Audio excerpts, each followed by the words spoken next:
Baka busy yun kasi ganitong oras. Baka yun, nagdi-dinner yun. Ayun na nga.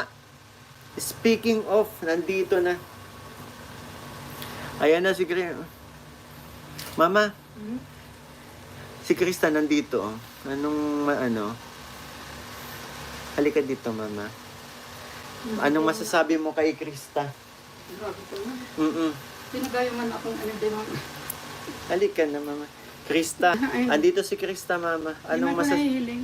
Hindi, dito lang, oh. Yan, Anong masasabi mo, Mama, kay Krista? Maganda siya. Ay, maganda na. Saka talented. Ang talented daw. Ang Ano daming pa? assets. Ay, grabe. Ang daming assets yung maganda, Natutuwa ka talented. ba, Mama? Tinatakayan ako ni Krista? Okay lang yun. Payag ako. Grabe ka na. Sige na, Krista, tarayan mo ito. Wow, good tita pa nga tawag mo sa mama. Pahirapan mo. Bakit tita ang tawag mo? Dapat mami.